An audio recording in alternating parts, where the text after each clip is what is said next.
కార్యక్రమాలకి మరి నేను కూడా ఇక్కడికి వచ్చి మన స్వామిని దర్శించుకున్నాం.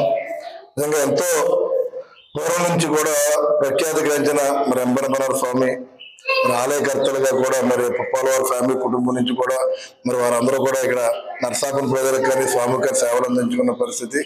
మరి అదే ఈ బ్రహ్మోత్సవాలు కూడా మరి ఇక్కడ జరగడం కూడా చాలా మంచి పరిణామంగా మేము తెలియజేస్తాం. అదేవిధంగా దేశంలోనే రెండోదిగా మరి ఏంటంటే తమిళనాడులో ఒకటి ఎంబనమనార్ స్వామిది, అదేవిధంగా మన నరసాపురంలో కూడా ఉండడం కూడా మనందరం నరసాపురం ప్రజలకు అదృష్టంగా నేను భావిస్తూ స్వామి ఆశీస్సులు మనందరికీ కూడా ఎల్లవేళ మరి కలగజేయాలని చెప్పి నేను మనస్ఫూర్తిగా తెలియజేసుకుంటూ, అదేవిధంగా ఈ ఏదైతే బ్రహ్మోత్సవాలు ఉన్నాయో బ్రహ్మోత్సవాల్లో కూడా ప్రజలందరూ కూడా మరి వేలాది మందికి ఈ కార్యక్రమం తరలి వచ్చి మరి సక్సెస్ చేస్తారు. దానికి పూర్తిగా ఎండోమెంట్ నుంచి ఈవో గారు కానీ మరి స్వాములు కానీ అందరూ కూడా వారి అధ్యక్షులు కూడా ప్రజలందరికీ కూడా భక్తులందరికీ కూడా ఎక్కడ ఇబ్బంది లేకుండా చూసుకునే పరిస్థితి. మరి అదేవిధంగా మన స్వామి యొక్క ఆశీస్సులు మనందరికీ కూడా కలగజేయాలని చెప్పి నేను అవసరం తెలియజేసుకున్నాను.